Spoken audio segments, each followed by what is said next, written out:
Sun'iy intellekt. Nima uchun bizga sun'iy intellekt kerak? Aziz o'quvchilar, bugun biz sizlar bilan nima uchun bizga sun'iy intellekt kerak degan mavzuni ko'rib chiqamiz. Bu bugungi kunda juda qiziq va talabgor mavzulardan biri. Shuning uchun diqqatli va hushyor bo'ling. Sun'iy intellekt qanday va qachon paydo bo'lgan? 1950-yildan 1970-yilgacha neyron tarmoqlari sohasidagi birinchi o'zgarishlar ro'y berib, o'ylaydigan mashinalarni yaratish imkoniyati tug'ilishi juda katta shov-shuvlarga sabab bo'ldi.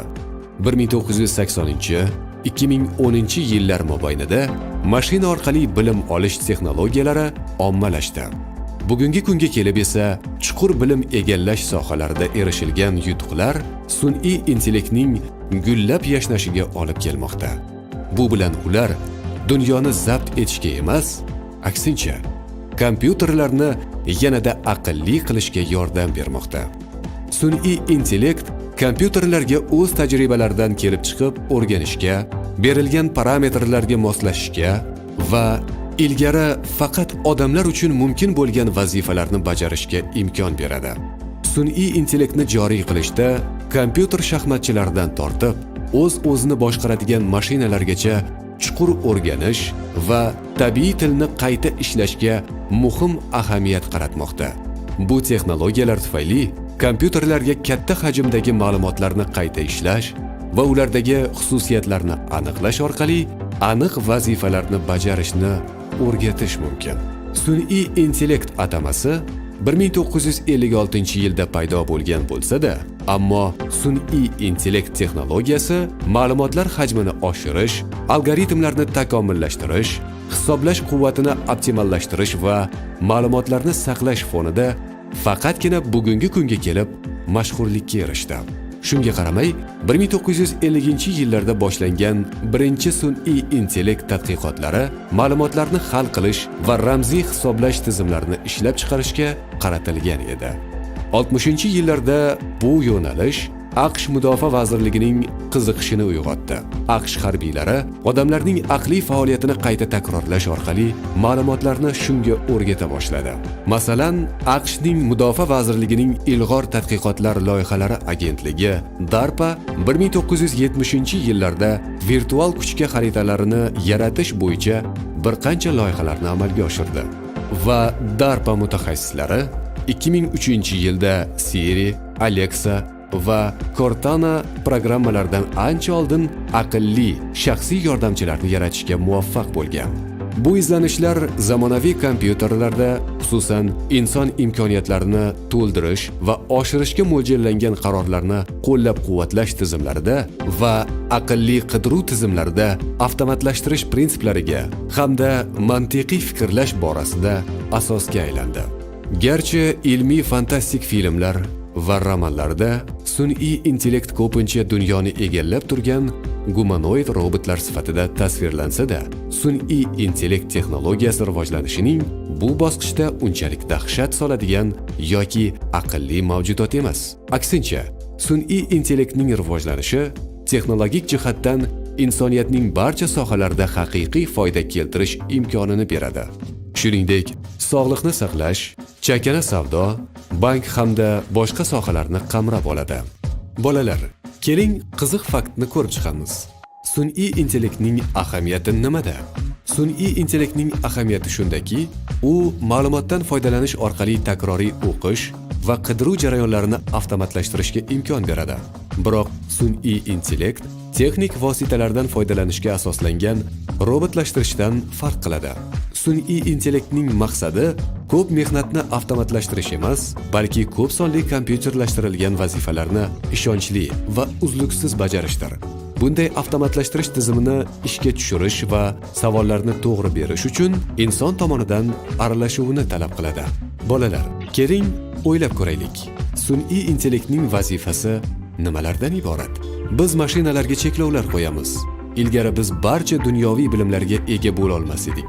Chunki biz hamma ma'lumotlarni o'qib, eslab qola olmasdik.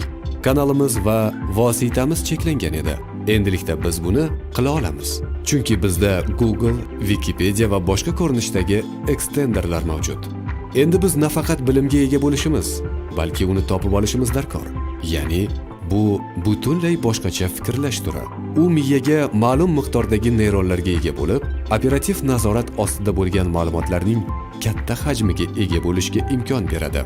Boshqacha qilib aytganda, inson o'z imkoniyatlarini kengaytirish va erkinligining ulushini ko'paytirishdan manfaatdor bo'ladi.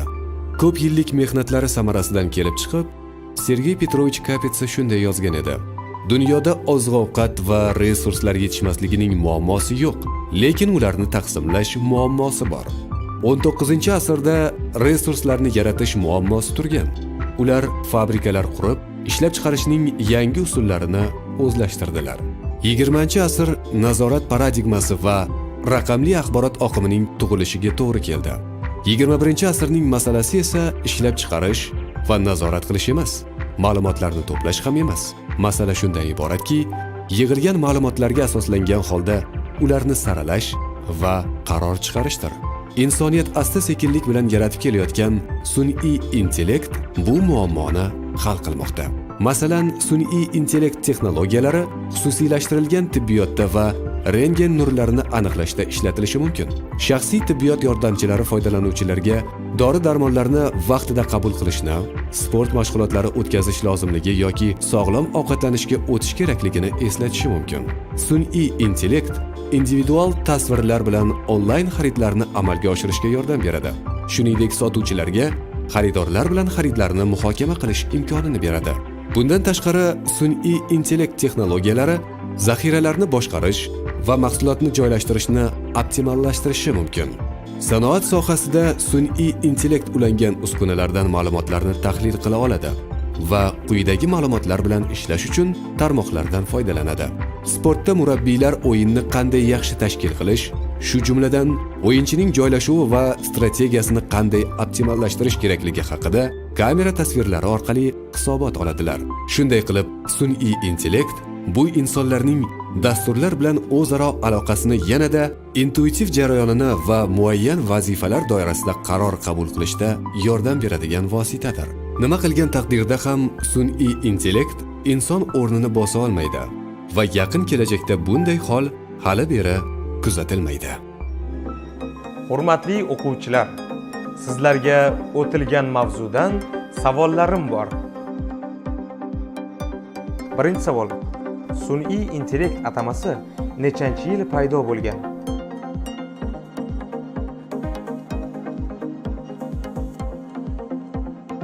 Javob: 1956-yilda.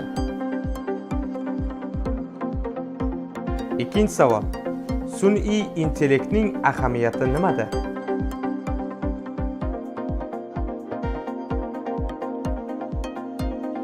Javob: ahamiyati shundaki, ma'lumotlardan foydalanish orqali takroriy o'qish va qidiruv jarayonlarini avtomatlashtirishga imkon beradi. Uchinchi savol: sun'iy intellekt tibbiyotda qanday samara bermoqda?